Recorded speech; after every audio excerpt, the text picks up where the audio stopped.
안녕하세요, 임용환입니다. 반갑습니다. 오늘 여러분과 나눌 강의의 제목은 스파르타식 교육의 현대적 의미입니다. 사실 제가 학생 시절이던 70년대는 스파르타식 교육을 되게 칭찬을 많이 했어요. 어쨌든 그냥 두드려 패서라도 뭐 솔직히 우리 학교 다닐 때 모범생 전교 1등이라고 해도 안 맞은 애가 없어요. 그런데 요즘은 이제 스파르타식 교육이라고 그러면 이제 어감이 안 좋습니다. 그런데 우리가 역사에서 교훈을 뽑아낼 때는 두 가지 방식이 있습니다. 하나는 과거에 아무리 좋았던 것도 현대에는 안 맞아요. 그러니까 과거의 것에서 본질이 뭐냐, 그래서 그걸 현대에 응용할 수 있는 본질이 뭐냐, 이걸 찾는 것이고, 두 번째는 과거에 있는 걸 그냥 쓰는 거죠. 하나만 한 소리지만 과거에 있는 걸 그냥 쓰면은 좋은 것도 독이 되는 게 모든 게 다 그래요. 스파르타식 교육만 그런 게 아니에요. 스파르타식 교육이 오늘날에는 굉장히 비난받을 것 같지만 이것을 역사적인 고찰을 통해서 본의를 찾아보자는 겁니다. 그러면 그 전에 먼저 스파르타에 대해서 소개를 좀 해드려야 될 것 같아요. 그리스가 원래 잘 나갈 때 아테네와 스파르타가 있습니다. 이 또 둘이 완전히 다른 게, 아테네는 민주정, 스파르타는 이제 왕정인데 사실은 무슨 이건 요즘 우리가 생각하는 왕정이 아니고 어떻게 보면 무슨 무사 집단 같은 이제 그런 나라예요. 그래서 스파르타가 정말 유명해졌던 것은 페르시아가 쳐들어왔을 때, 백만 대군이라고 하지만 뭐 100만 대군은 당연히 아니겠지만 작은 엄청난 대군을 맞아서 테르모이필라의 협곡에서 3일 동안 저지합니다. 이게 이제 영화 300에 나왔던 그 장면인데, 300명은 아니었어요. 1,500, 다른 부대까지 1,500명 정도 있었고, 저쪽 페르시아군이 훨씬 많은데요. 그래서 3일 동안 오솔길에서 정말 백병전으로 지켜냅니다. 그러다가 이제 도저히 뚫을 수가 없으니까 누가 이제 뒷길을 알려줘갖고 뒤로 돌아오자. 거기서 전멸한 게 아니고 이게 더 멋있는 건데, 걔들을 후퇴시키고 자기들이 배후에서 지킨 거예요, 죽음으로. 스파르타는 후퇴란 없다. 그러니까 우리가 여기서 죽으면서 막을 테니까 너희는 후퇴해라. 그래서 거기서 한 명 빠짐없이 이제 전사합니다. 이런 거 좋아하는 분들의 피를 끓게 하는 거죠. 그래서 스파르타식 교육이 이거 안 좋은데 그래도 스파르타 뭐 있는데 이게 아직 살아있죠. 그러나 이제 실제 스파르타식 교육을 얘기를 하면 사람들이 이제 질려버립니다.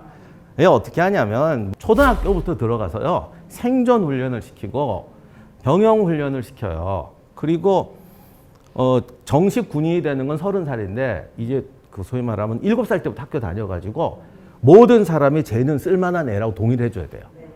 거기서 요즘 말로 하면 내무생활 10년 했는데 쟤는 안 되겠어. 그러면 얘는 이제 스파르타에서는 사람 구실 못하는 애로 밀려나는 거고, 저기 들어가서 무려 60세까지 현역 복무를 합니다. 그 병영 생활 하는데, 물론 이제 나이 들고 결혼하면 집에는 갔다 올 수 있지만 그 병영팀이 죽을 때까지 같이 가는 거예요. 그리고 군인은 자관 딴 거 하면 안 된다. 그래서 스파르타의 검은 수프라고 있는데, 그냥 저기 돼지피, 그러니까 우리말로 하면 순댓국인데요. 순댓국은 맛있긴 하지, 이건 그냥 돼지피 섞어서 끓여. 그래서 검은죽이에요. 왜 그렇게 먹냐면 군인은 아무거나 먹어야 돼. 전쟁터에서 입맛 따지면 안 돼. 그래서 맛있는 거 먹으면 안 돼. 근데 우리처럼 3년 복무할 때 얘기지. 평생 저러고 살라고. 옷도 한 벌만 줘요. 왜? 군인은 춥고 더운 걸 이겨내야 되고. 패션 감각 이런 거 따지면 안 돼. 뭐 하여간 이게 정말 머리부터 끝까지 태어나도 죽을 때까지 군인의 말로 살라는 거예요. 그래서 하여간 평생을 이렇게 하는데, 다만 이제 여기서 이제 중요한 게, 보통 스파르타 전사 그러면 평생 훈련했으니까 무지하게 싸움을 잘하겠구나 라고 생각하는데, 요건 이제 교육에서 굉장히 중요한 건데, 아무리 스파르타식 훈련을 시켜도 슈퍼맨을 만들 수는 없어요. 예를 들어서 이게 지금 한국에서 잘못된 건데요. 애를 어릴 때부터 잡아가둬서 막 예를 들면 축구 연습시킨다. 걔가 메시 되느냐? 안 돼요. 죽기 살기로 훈련시키면 급이 올라간다는 건 절대 착각입니다. 그리고 스파르타 교육이 원래 그게 아니에요. 사람이 훈련으로 가는 데는 한계가 있기 때문에 스파르타 전사도 다른 나라 A급 애들하고 붙으면 그게 그거예요. 그러면 그 이상 가는 건 어떤 개인의 자질이나 개인의 피지컬 때문에 높아지는 거예요. 그래서 스파르타는 공포에 뭘 만드는 게 아니고 팀플레이예요. 얼마나 눈빛 소리만 들어도 얼마나 팀플레이를 확실하게 하느냐. 전투는 팀플레이다. 그래서 스파르타 교육은 두드려 패서 극한의 능력을 끌어내는 게 절대 아니고 고난과 고통을 참으면서 팀 플레이를 완성해 가는 게 스파르타 교육의 본질입니다. 요거는 아셔야 돼요. 그러니까 우리가 지금 우리가 말하는 그 스파르타 교육은 잘못 알고 계신 거예요. 근데 제가 오해를 방지하기 위해서 미리 말씀드리는데 제가 지금 스파르타 교육을 현대적으로 찾아낼 수 있는 어떤 교훈적인 요소를 찾자는 거지 스파르타가 훌륭하다, 스파르타 방식이 맞다 이거 아니고 크세노폰이 그 했던 말이 다 맞다 이것도 아니에요. 그 사람이 했던 속에서 우리가 사료 속에서 본질을 찾아내자는 거죠.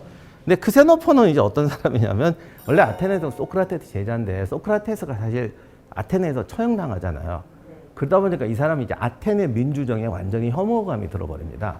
크세노폰 생각은 이거 어떻게 어리석은 애들이 현자를 죽이냐. 똑똑한 사람이 리더가 돼서 어리석은 사람을 인도하는 게 리더인데 이 민주주의라는 건 어리석은 사람들이 결정을 하면 똑똑한 사람들이 그 어리석은 결정을 실행하기 위해서 아이디어를 짜내고 하는 게 아테네 민주정이다라고 이제 비난을 해요. 그래서 스파르타 교육을 해서 예찬을 하는데 저는 이 크세노폰의 예찬도 좀 감정이 많이 들어간 거라고 봅니다. 다만 이 사람이 했던 얘기 중에서 그게 진짜 스파르타 교육이든 아니든 뭔가 스파르타 교육을 빙자해서 이 사람이 하고 싶었던 얘기가 뭐냐. 그걸 한번 찾아보자는 거예요. 그래서 여기서 이제 중요한 걸 하나 하는데 스파르타 교육은 애들이 스스로 어떤 목적을 이루기 위해서 예를 들면 군인이 되자가 아니고 군인이 되기 위해서는 체력을 기르고 고통을 이겨내야겠죠. 뭐 그 양반이 뭐 사법 뭐 판사가 되든 의사가 되든 그것을 위한 어떤 자질이 필요하잖아요. 그거를 훈련시킨다는 거예요. 어떻게 시키냐? 옷 한 벌 던져주고 왜냐면 군인이 돼야 되니까. 그러니까 의사가 되려면 옷 한 벌 던져주면 안 되겠죠. 그러나 군인이라는 것을 봤을 때는 뭐가 필요하냐? 고통을 참는 게 필요하다. 그러니 옷 한 벌 던져주고 야외에서 살아라. 이렇게 시킨다는 거예요. 아테네는 어떻게 하느냐? 아테네는 그때 잘 살거든요. 그러니까 애한테 가정교사를 붙여준다. 그래서 어려서부터 애지중지해서 키운다. 그러면 정말 걔가 훌륭한 사람이 되느냐? 그때 가정교사는 노예예요. 그래서 뭐라고 얘기하냐면 스파르타는 훈육관을 붙여준대.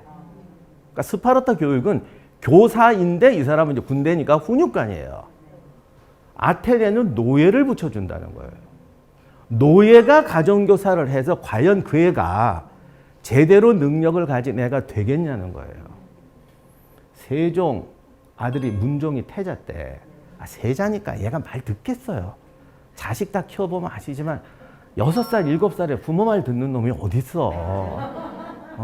그러니까 그 내시가 키우는데 어떤 세자다 이러니까 세자가 뭐 어릴 때 뭐 하겠어. 그러니까 너무 열받아 한 대 쳤어요.